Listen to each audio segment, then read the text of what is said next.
네, 1시 10분 향해 가고 있습니다. 시사본부는 청취자 여러분들의 참여 기다리고 있습니다. 샵 9730으로 의견 보내주시면 되고요. 짧은 문자 50원, 긴 문자 100원, 어플리케이션 콩은 무료로 이용하실 수 있습니다. 팟캐스트와 콩, KBS 홈페이지를 통해서 시사본부 다시 들으실 수 있고 유튜브를 통해서도 만나실 수 있습니다. 일라디오, 시사본부 이렇게 검색해 보시면 영상으로도 방송 확인하실 수 있습니다. 촌철살인의 명쾌한 한마디부터 속 터지는 막말까지 한 주간의 말말말로 정치권 이슈를 정리하는 시간은 각설하고입니다. 새해 2021년 첫 번째 각설하고 완전체로 돌아왔습니다. 최민희 전 더불어민주당 의원 나오셨습니다. 안녕하십니까? 안녕하세요. 불굴의 희망 최민희입니다. 네, 국민의힘 이준석 전 최고위원 자리하셨습니다. 안녕하십니까? 예. 두 분, 예, 오랜만에 뵙습니다. 새해 어떻게 지내셨는지 또 좀 근황도 좀 여쭙고 보기도. 저는 연말과 연시를 어쨌든 확진자 접촉으로 인한 격리로 보냈습니다. 네, 근데 격리를 하다 보니까 또 연말 연시가 원래 제가 작년까지 생각을 해보면은 원래 술 없이 지나가기도 힘들고 또 이렇게 이런 잦은 회식도 있고 했는데 뭐 코로나에다가 제가 스스로 격리되고 이러면서 참 건강하게 보냈습니다. 예. 그런데 사실 이게 저는 건강하게 보냈다는 거지만은 또 우리가 이따가 뒤에서 논의하겠지만은 전반적인 경기 침체가 우려되는 상황까지 온 거 아닌가. 그래서 그 부분은 또 엄중하게 받아들여야 될 것 같습니다. 최민희 의원께서는? 저는 거의 2주를 격리했다 풀렸다 뭐 이런 식이었거든요. 근데 검사하고 음성 나오기까지 한 36시간. 예. 굉장히 불안했습니다. 저희 어머니가 구순이셔서 제가 양성인 순간 생각하면 너무 그래서 그러면서 동시에 지금 확진돼서 격리시설에 있는 분들 그리고 또 자가격리된 분들의 어려움을 알게 되는 시간이기도 했고 그러니까 이런 상황을 그러니까 맞닥뜨리거나 아니면 스쳐 지나간 거 간에 한번 만나는 거 너무 달라요, 느낌이. 다르고 그리고 이게 평범한 일상이 이렇게 소중한 거구나. 그래서 방에 gat혀 있고 나가질 못하니까 뭐 모든 게 다 소중하게 느껴진 그런 연말 연시를 보냈습니다. 네. 시사 프로그램 쪽에서 이제 확진 관련된 파장들이 좀 꽤 있었고 많은 분들이 뭐 격리되신 분도 있고 아니면 확진 받고 이제 생활치료센터 갔다가 나오신 분들도 계시고 정말 조심해야 되고 거리두기 철저히 지켜야 되고요. 저희 시사본부는 그 어떤 방송보다도 이 마스크 절대 벗지 않고 계속해서 하고 있는데 또 이런 말 하다가 또 나중에 문제되면 큰일 나니까 조심하겠습니다. 예. 자, 4차 재난지원금에 대한 뭐 검토에 착수했다라는 보도들 나오고 있습니다. 최민희 의원님, 지금 3차도 다 지금 지급되지 않은 상황 같은데 지금 4차에 대한 것들이 좀 많이 나오고 있어요. 그러니까 이게 지금 4차를 논의하면 그 지원되는 시기는 적어도 한 달, 두 달 후기 때문에 논의는 지금 하는 게 맞는 것 같아요. 그리고 지금 1차는 황교안 전 대표의 제안으로 전 국민 50만 원 주자고 하신 그 제안으로 물꼬가 트여서 이제 전 국민 지급했잖아요. 그리고 2차, 3차는 피해 보상 지원을 한 거거든요. 그리고 4차는 1월 17일까지가 2.5단계이고 그 이후에는 기대하죠. 조금 완화되기를. 그 이후에는 국민 위로 혹은 경제 활성화의 측면이 들어가기 때문에 그럴 때는 전 국민 대상 지원의 방향으로 갈 수가 있을 것 같습니다. 그래서 이 부분은 지금 현재 논의를 해야 적시에 지급이 되기 때문에 지금 논의는 불가피하다고 봅니다. 네, 그럼 해당 내용에 대한 인터뷰를 직접 좀 들어보죠. KBS 뉴스9에 나온 이낙연 대표의 음성입니다. 3차 재난지원금 지급이 될 텐데 그거 외에 이제 코로나가 좀 꺾이면 전 국민 대상으로 지원금을 지급하겠다 이런 얘기하셨습니다. 그게 언제쯤? 코로나가 진정되고 그것이 경기를 진작해야 된다 할 때는 전 국민 지원 방안도 검토할 수 있다 이렇게 생각합니다. 코로나가 진정되고 또 이것은 규모가 전 국민을 대상으로 될 수도 있다 이렇게 말씀하셨는데 야당 쪽에서는 이 4월 보궐선거 앞둔 포퓰리즘이다 이렇게 주장하고 있다면서요. 저는 이제 뭐 이게 우연의 일치였으면 좋겠습니다만은 두 번의 큰 선거를 앞두고 어쨌든 총선 때도 그랬고 이번에 보궐선거도 앞두고 4차 재난지원금이 만약에 현금 형태로 또는 어쨌든 그 일괄지급 형태로 이제 지급된다고 한다면은 사실 선거에 영향을 줄 수 있다는 것은 뭐 자명해 보입니다. 그렇기 때문에 저는 물론 이 경기 부양이라는 것과 선거 일정이라는 건 전혀 관계없는 것이기 때문에 그럼에도 불구하고 재난지원금은 고민해야 된다 이렇게 보지만은 네.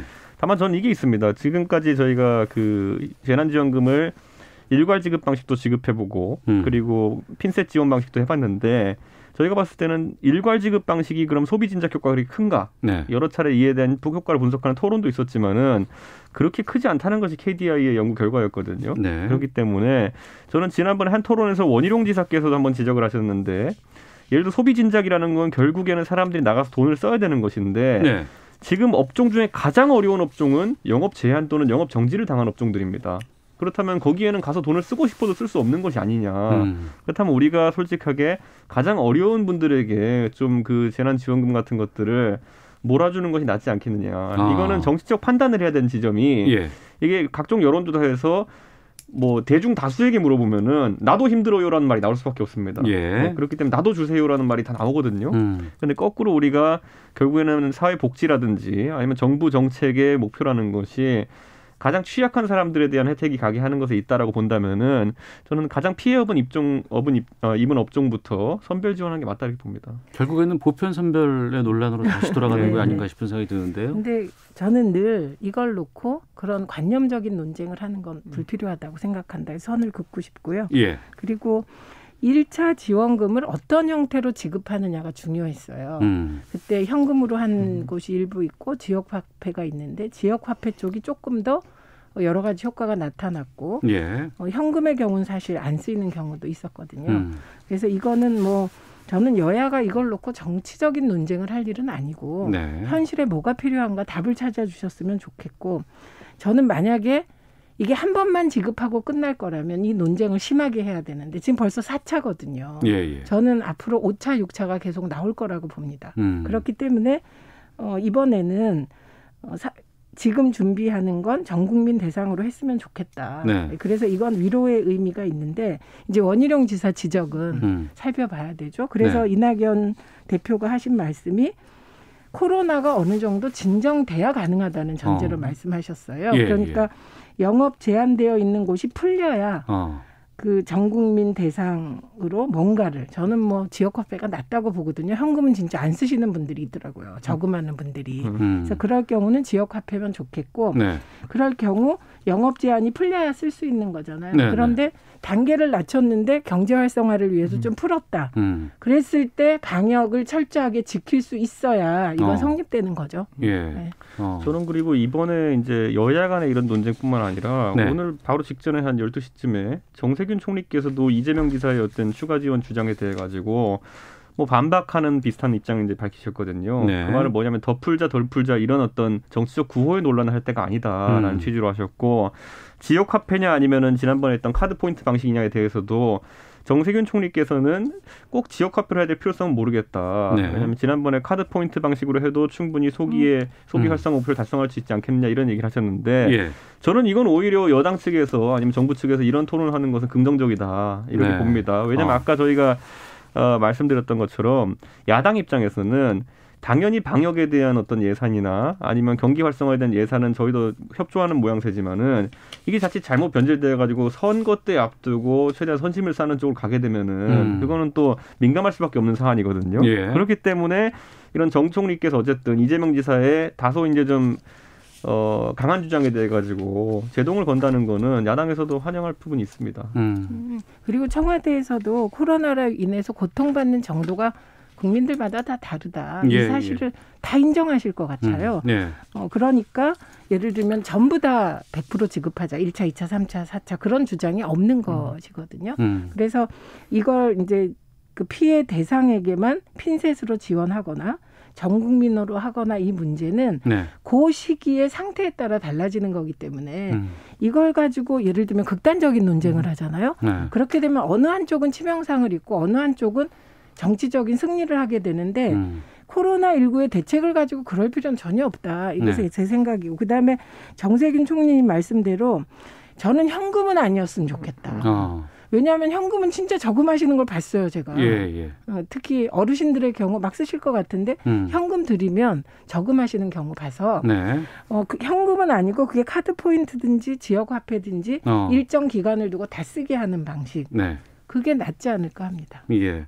그리고 이제 이 거리두기뿐만 아니라 이제 그 5인 이하 집합 금지 조치가 계속해서 이루어지다 보니까 헬스장, 뭐 필라테스, 뭐 요가 뭐 이런데 뭐 형평성 문제가 상당히 많이 나왔어요. 그래서 오전 발표를 보니까 이거 그 모든 실내 체육시설 영업으로 허가를 했는데 다만 대상이 아동이라든가 청소년들, 그러니까 교습 아니면 이런 것을 위주로 한 경우에만 한해서 간다고 지금 발표가 나왔거든요. 이 부분은 어떻게 보십니까? 그러니까 교습 위주로 이제 9인 이하로 이제 할 수 있게 이제 허용을 한 것인데, 그리고 또 이제 이게 당장 내일부터 적용되는 조치고요. 네. 17일부터는 전면 허용인 가능성까지 내비쳤거든요. 네, 근데 저는 사실 이거는 앞으로 우리가 이 방역 국면이 어느 정도 더 갈지도 모르고 네.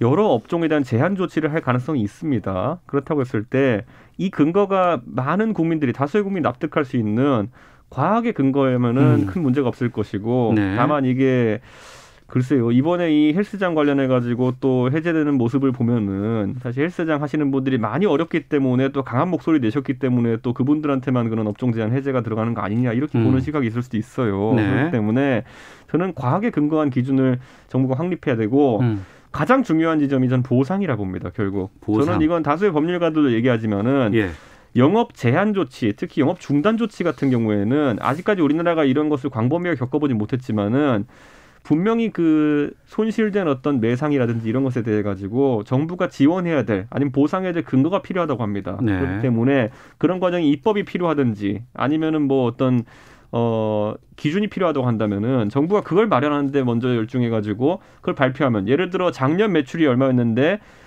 재작년 매출이 얼마인데 작년 매출이 얼마였다. 그럼 월별로 비교해가지고 그것에 예를 들어 부족한 부분을 일정 부분 보전한다든지 재난지원금 같은 것도 그런 방식으로 할 수 있는 거거든요. 예. 일부 유럽의 국가들 같은 경우는 이미 이런 제도를 시행하고 있습니다. 그랬을 때 방역에 협조하는 자영업자들의 비율도 올라갈 것이고 자영업자들도 설계를 할 수 있거든요. 네. 내가 고정비가 얼마 정도 있는데 여기서 이 정도는 국가가 보전해 주겠구나. 그럼 대출을 한 이 정도로 해가지고 내가 버티면 되겠구나. 이런 생각이 들 텐데 지금은 1차, 2차, 3차, 4차 이런 어떤 정치인들이 그냥 생각날 때 아니면은 또 때가 됐다고 생각할 때 주는 제한지원금을 하기 때문에 계획성이 떨어지거든요. 네. 저는 이제 그런 부분을 좀 보완했으면 좋겠다는 생각이 듭니다. 알겠습니다. 참 간단한 문제는 아니에요. 그 말씀이 영업 제한과 보상이 같이 가야 된다는 거 다 동의할 것 같아요. 근데 지금 우리가 배상이라고 얘기하지 않는 것은 네. 코로나19라는 상황은 누구에게 책임을 묻기는 어려운 상황이라는 게 들어가 있는 거거든요. 근데 이제 늘 영업이 제한되면서 피해를 보는 건 먼저 발생하고 정부의 보상은 피해가 발생한 다음에 보상이 돼도 되잖아요. 그리고 네. 그 액수가 충분할 수가 없어요. 그러다 보니 저는 어떻게 보상을 해도 불만은 쌓일 수밖에 없는 지금 그런 상황으로 보입니다.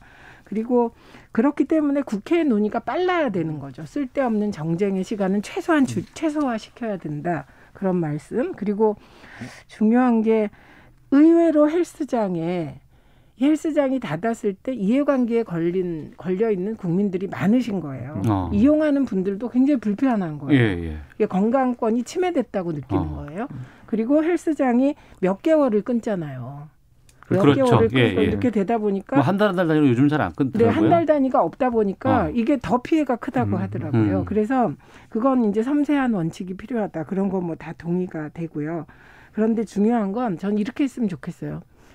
기본적으로 피해가 많이 발생하고 코로나19가 극심하지 않을 때 어떤 부분을 풀면 그 푼데 대한 책임을 그 해당 업주들이 져야 된다는 거예요. 예를 들면 사실은 우리가 똑같은 코로나 상황이라도 어떤 곳에 가면 철저하게 방역을 해요. 네. 그 집단 차원에서 안 그런 경우도 있거든요. 지금도. 그러니까 그런 사후 책임에 대해서도 명확하게 책임을 묻는 시스템을 두고 네. 풀 수 있는 데를 푸는 것은 너무 답답한 상황에서 숨통이 트이지 않을까? 좀 그 정도 생각해 봅니다. 요즘 근데 자영업의 위기가 진짜 심각한다는 거는 이제 역세권이나 이런 데 가보면은 저도 지하철 타고 올 때마다 옆에 부동산을 유심히 살펴보거든요. 그렇기 때문에 과거에 저 정도 좀 보면은 권리금이 얼마였네 이런 것들을 보는데 요즘은 그 부동산에 걸린 이제 그 상가 매물이라든지 이런 거 매매 보잖아요. 예.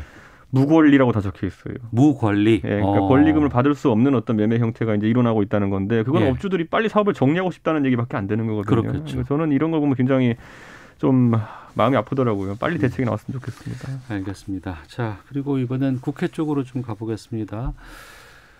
내일 이게 통과가 될 수 있을지, 또 통과가 된다면 어떤 내용으로 통과가 될 수 있을지에 대한 궁금증이 좀 계속해서 좀 나오고 있습니다. 국회 중대재해법 제정 논의 관련해서 인서트 듣고 말씀 나누겠습니다. 새해 다시 이어진 중대재해기업처벌법 논의. 구체적인 케이스에 따라서 합리적인 판단할 수 있는 그 재량의 여지를 주는 쪽으로 합의가 됐습니다. 네, 이 조항이 지금 이제 삭제돼서 이렇게 될 경우에 실제 대기업들에 대한 처벌 규정이 상당히 약화됐다라고 평가할 수밖에 없어서.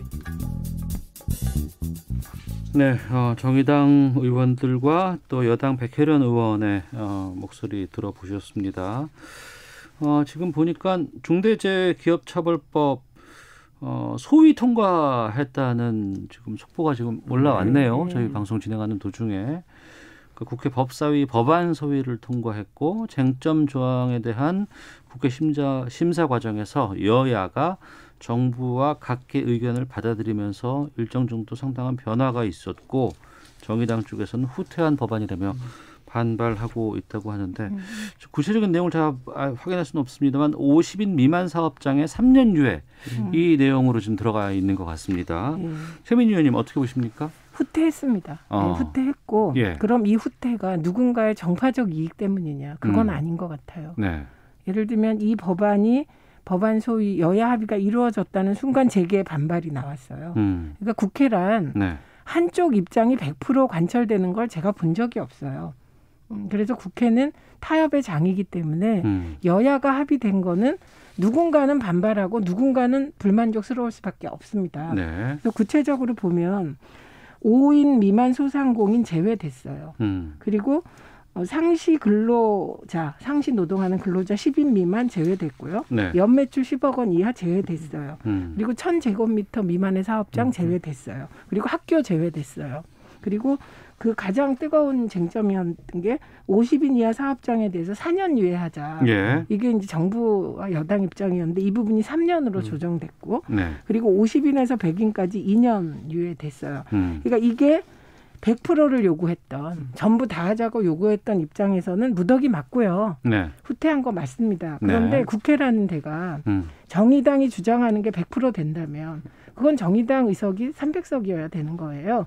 그래서 지금 이 상황에서도 제가 중시하는 건 첫째는 50인 내지 100인 이하의 사업장 2년 유예, 50인 이하 3년 유예인데 이 유예 기간 동안에 뭘 할 건가를 묻고 싶어요. 그러니까 그 열악하기 때문에 안전 조치가 없어서 이 부분에 대해서 정부가 어떤 지원을 통해서 안전 조치를 2년 내에 3년 내에 할 것인가. 이게 더 중요하다. 이 부분에 대해서는. 그렇게 봅니다. 네. 저도 뭐 결국 원안이라는 것이 사실 취지는 좋지만 원안대로 또 통과되게 되면은 결국에는 뭐 5인 이하 업주라든지 아니면 50인 이하 업주 이분들은 영세업자에 가까운 분들인데 그분들이 또 안전비용에 과다한 부담을 지게 하는 것도 지금 경제 상황에서는 또 부적절할 수 있다. 이런 지적은 타당하다 이렇게 보고요. 저는 다만 이제 이 보면은 중대재해처벌법의 근로자에 대한 부분과 그리고 중대시민재해에 대해 처벌하는 것, 예를 들어 목욕탕 이용객이 예를 들어 재해를 받았을 때 어떻게 이걸 처벌할 것이냐 이런 것들, 이런 기준 같은 경우에는 아까 최 의원님 말씀하신 것처럼 1000제곱미터를 기준으로 삼았거든요. 그러면 사실 이 업장 기준이 1000제곱미터면 상당한 규모입니다. 그런데 이것보다 작은 곳들에서 오히려 그런 시민재해가 발생할 가능성이 있다는 것에 대해 가지고 여야가 조금 더 신경을 썼어야 되는 것이 아니냐.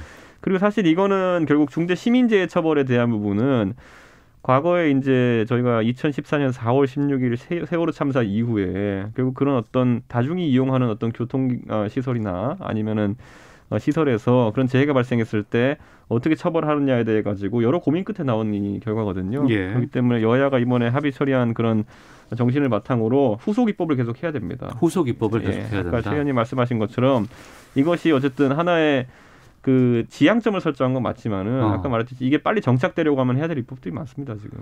그 법안 소위 통과했으면 지금 뭐 내일 본회의에서는 뭐 여야 합의안이기 때문에 이게 본회의 처리가 될 것 같은데요. 그럼 정의당이라든가 노동계 쪽에서는 좀 반발할 거고 지금 단식 거의 한 달 가까이 가고 있는 이 그 산재 관련된 유족들 이 부분들은 지금 어떻게 될까요? 아니, 그러니까 이 부분은 정의당과 유족들이 반대해요. 그런데 반대쪽에서 재계도 또 반발해요. 그래서 저는 무엇인가를 조금씩 고쳐가는 과정은 이렇게 샌드위치 돼서 고쳐가고 욕먹고 이렇게 갈 수밖에 없다. 이게 숙명이라고 생각해요. 타협하는 국회. 그래서 제가 아까 말씀드린 게 정의당 의원이 300석인 상황이면 그건 정의당 생각대로 다 될 것이다. 근데 지금 상황이 그렇지 않지 않습니까? 그러나 지금 나와 있는 법이라도 제대로 시행되게 구체적으로 2년 유예 기간에 뭘 보완할 것인가 이런 걸 안 해놓으면 저는 바뀌는 게 하나도 없을 거라고 저는 정의당이 이제 가장 강하게 반발하는 부분이 5인 이하 사업장에 대한 어떤 적용 배제라는 것인데 저는 사실 5인 이하의 사업장이라고 한다면은 사업 초기에 굉장히 영세하고 무엇보다도 이제 사업 초기에 챙겨야 될 일이 많은 상황 속에서 각종 이제 노동 관련 법규와 그리고 또 임금 지급이라든지 이런 것들 때문에 업주가 사실 일을 분담해서 처리할 수 없는 구조예요. 예를 들어 5인 이하 사업장에 예를 들어 그 어떤 임금이라든지 이런 걸 전담하는 직원이 있을 리도 만무하고요. 안전관리 책임자를 따로 두길 리도 만무하고요. 그런 상황 속에서 이게 전반적인 경제 위축으로 갈 수도 있습니다. 5인 이하의 사업장까지 이걸 적용하다 보면은. 그렇기 때문에 정의당도 당연히 그 약자의 입장을 대변하는 것은 가능하겠지만은 현실적으로 뭐 경제 활성화라는 측면도 고민하지 않을 수 없기 때문에 이 정도는 좀 타협을 해야 되지 않을까 싶습니다. 알겠습니다. 자, 각설하고 함께하고 계시는데요. 헤드라인 뉴스 듣고 기상청 교통센터 다녀와서 두 분과 계속 말씀 이어가도록 하겠습니다. 네, 각설하고 돌아왔습니다. 더불어민주당 최민희 전 의원, 국민의힘 이준석 전 최고위원과 함께하고 있습니다. 청취자 의견 좀 소개해드리겠습니다. 7797님, 전 국민 지급, 재난지원금 관련해서요. 한 번 더 하면 좋겠습니다. 코로나 이후 경기 회복하는 데 도움될 겁니다. 8748님은 전 국민에게 재난지원금 주자는 것을 선거 때문이라고 하는 건 좀 씁쓸합니다. 많은 국민들이 힘들어하니까 지원하는 거겠죠. 이것 받았다고 보궐선거에서 여당 찍을 국민은 없다고 봅니다. 이렇게 해주셨고 7797님, 8748님의 의견이시니까 7797님은 전 국민에게 지역화표로 지급하는 것이 최상입니다. 진짜로 힘든 사람들은 저축 절대 못합니다. 쓸 수 있는 기한을 두면 생활보식비라도 100% 소비할 겁니다. 라는 의견도 보내주고 계십니다. 자, 보궐선거 이야기로 좀 가보겠습니다. 지금 국민의힘 김종인 비대위원장이 그동안 국민의당 안철수 대표에 대해서 좀 탐탁치 않게 생각하는 경우도 많았고 그런 의견들이 좀 종종 나왔었어요. 근데 이번 보궐선거와 관련해서 단일화에 대해서 좀 긍정적인 평가를 내놨다고 해서 보도가 많이 나오고 있습니다. 지금 국민의힘 내부 분위기는 어떻습니까? 저는 기본적으로 안철수 대표가 지금 초기에, 그러니까 대선 주자급에서는 초기에 그래도 선거 출마를 선언하면서 그래도 수위권을 달리고 있는 여론조사들이 나오고 있는데, 근데 저희가 안철수 대표가 이제 사실 지난 대선 때도 그렇고 지방선거 때 서울시장 나왔을 때도 그렇고 항상 스타트는 좋았습니다. 스타트는 좋다. 뭔가 이미지 변신도 시도하고 그때 대선 때 목소리 바꿔서 나타나고. 그렇죠.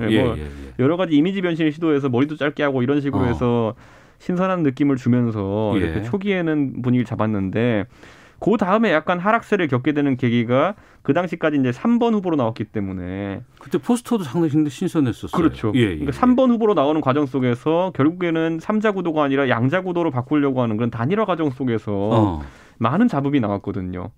길게 또 되돌아가면 2012년 대선에서도 그렇고요. 그때 무소속 후보였던 안철수 대표와 문재인 대통령이 그 당시에 단일화를 하려고 했었는데 좀 되긴 됐는데 애매했죠, 결말이. 그러니까 그랬습니다. 선거 당일날 미국 가시고 이러면서. 근데 그랬던 것처럼 지금도 저희가 이제 가장 우려하는 거는 안철수 대표가 어쨌든 야권 후보로 스스로를 분류한 것도 저희는 아주 긍정적으로 봅니다. 그러나 그 후보가 내가 돼야겠다는 생각만으로 단일화 과정에서 불협화음이 있을 경우에는 굉장히 또 지난번에 그런 안 좋은 일들 답습할 수 있는 거거든요. 그리고 이제 세 번째로는 안철수 대표의 경쟁력이라는 것이 선거 막판에 가면은 진짜 이제 국민들이 누구 뽑을까 고민하는 시기에 가면은 TV 토론도 하고 정책도 들여다보고 이러면서 그 사실 아주 엄중한 시간이 오거든요. 집중도도 높아지고 정보량도 많아지죠. 말 한마디가 중요하고 정책 하나 발표하는 게 중요하고 한데 그 당시에 보면은 대선 때도 보면은 사립 병설이니 공립 병설이니 아니면 단설이니 이것 때문에 한번 논란이 있었고 정책적인 면에서 대선 토론은 제가 따로 언급하지 않겠습니다. 그랬던 것처럼 이런 어떤 아까 제가 말했던 용두사미 같은 선거들이 좀 있었기 때문에 그 부분에 안철수 대표의 역량이 좀 개선되었다면은 그렇다면 충분히 야권 단일 후보가 될 수 있다 이런 생각을 하고 있는 거죠. 그 부분에 대해서는 최민희 의원께서 많이 아시잖아요. 그렇죠. 경험도 있으시고. 그러니까 단일화는 승리의 필요 충분 조건이 아니에요. 그냥 필요 조건이죠. 단일화가 승리로 가는 건 필요 충분 조건이 완성됐을 때예요. 단지 단일화가 아니라 감동을 주는 단일화여야 돼요. 2012년에 단일화 과정에서 감동을 못 줬습니다. 그러니까 단일화의 효과가 거의 없었어요. 2012년 대선에서. 그러니까 단일화는 됐다고 하는데 이게 뭐지? 이런 그런 상황이었죠. 거였고 그리고 뭐 단일화하고 나면 적극적으로 선거운동도 같이 하는 건데 그 섭섭한 마음 그대로를 다 표출하시고 결국은 그걸 못 참아서 안철수 대표가 미국으로 선거 당일날 떠나버렸기 때문에 그건 뭐 선거도 실패했고 그리고 안철수 대표도 이후에 이런저런 우여곡절을 겪었죠.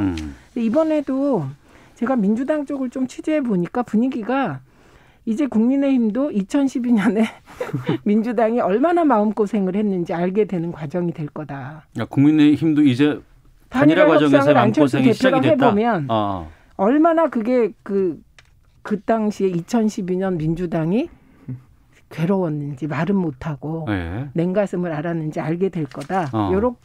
요게 그 민주당 쪽의 분위기예요. 지금 보니까. 그리고 요즘은 안철수 대표가 새정치 얘기를 안 하세요. 그러면 뭐 때문에 서울시장을 되려고 하는지 이걸 잘 모르겠고 그리고 이번엔 바뀐 게 눈썹이다 뭐 이런 얘기들이 돌아다녀요. 그런데 중요한 것은 이분이 한 얘기 중에 서울시장 되면 정치보복 안 하겠다. 이 얘기를 불쑥했단 말이죠.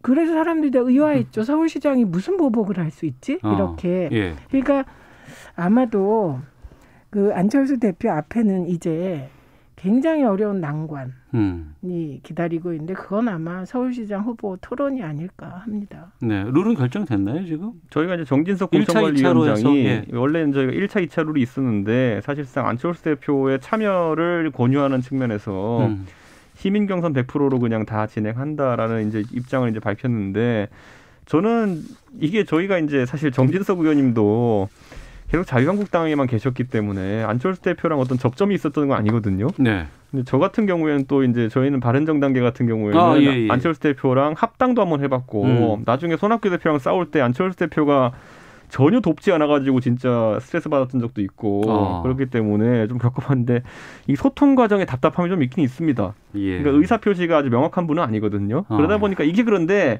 단일화를 할 때는 굉장한 장애물이 됩니다. 단일화라는 거는 아까 최 의원님이 감동이라는 거를 이제 언급하셨는데 감동의 구성 요소 중에는 헌신이 들어갑니다. 내가 다소 불리한 점이 있다 하더라도 대의를 위해서 내가 접겠다. 이런 것들이 되게 중요하고 그게 룰 협상에서 굉장히 중요하거든요. 각자 0.1% 이득 보기 위해서 룰 갖고 싸우는 경우 되게 많아요. 제가 봤을 땐 큰 문제도 아닌데 그런 경우를 좀 회피하기 위해서라도 안철수 대표가 룰 협상이라든지 아니면 그 어떤 정체로 참여할 것이냐. 지금도 보면요.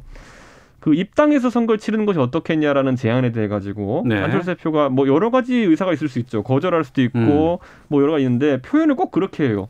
국민의힘으로 들어가가지고 선거 치르면 내가 표 떨어진다 이런 식으로 얘기하거든요. 이게 그러니까 아다르고 어다른 거라고 하지만은 아니 국민의힘이 갖고 있는 표는 탐나는데 국민의힘에 들어가면 표 떨어진 집단이다 이래버리면은 나는 네가 가진 그건 탐나는데 너는 굉장히 나쁜 사람이야 이런 거랑 비슷한 거거든요. 저는 이런 화법부터가 지금까지의 단일화의 여러 실패들을 왜 있었는지 한번 그 보여주는 거기 때문에 좀 반면교사로 안 대표께서 삼으시고 좀 다른 모습을 보였으면 좋겠습니다. 그러니까 이번에는요. 이미 그 길은 아닌 것 같아요. 이게 2002년 대선에서 노무현 후보가 극적으로 이기잖아요. 그 이유를 우리가 다 까먹었는데 그때 노무현 후보는 모든 것을 정몽준 후보 요구대로 다 들어줬습니다. 거의 100%를 다 들었어요. 집에까지 찾아갔고 그다음에 이제 여론조사로 할 때도 여론조사를 할 때도 전부 다 정몽준 후보 쪽의 입장을 다 받아줬기 때문에 갑자기 노무현 후보에 대해서 사람들이 어떻게 저럴 수 있지? 정말 훌륭하다 이런 생각이 든 건데 이럴 때 이제 안철수 대표는 조건 없이 입당하겠다. 이래야 되는 거예요. 그리고 국민의힘에서 원하는 모든 경선 방식 다 받겠다. 그럼 저희가 오늘 할 말이 없죠, 저희가. 그렇게 되면 저는 뭐 되는데 이미 당경선은 싫다 이렇게 얘기하고 국민의당 지지자들한테 상처를 주었어요. 이미. 그렇기 때문에 지켜봐야죠. 알겠습니다. 짧게 그러면 최민희 의원께 하나만 좀 확인하고 마치겠습니다. 지금 서울시장 관련해서 여당 후보들의 움직임들이 잘 안 보여요. 우상호 의원 외에는 지금 박영선 장관도 그렇고 뭐 박주민 의원도 그렇고 어떤 상황입니까? 일단 박영선 장관은 당이 어려우면 나가겠다. 이런 입장 확실한 것 같고요. 박주민 의원은 이제 고민 중인 것 같습니다. 왜냐하면 아무래도 후보들이라는 게 나가서 적어도 경선에서 한 30% 얻어야 되는데 경선에서 10% 미만 얻어버리면 뭐 좀 그렇잖아요. 그런데 지금은 이런 걸 따질 시기가 아니죠. 여당은. 너도 나도 내가 민주당 지키기 위해서 정권교체를 위해서 교두보로 나가겠다고 나서줘야 되는 상황이죠. 알겠습니다. 자, 각설하고 여기서 마치도록 하겠습니다. 두 분 오랜만에 완전체로 뵐 수 있어서 반가웠습니다. 고맙습니다. 네, 감사합니다. 고맙습니다.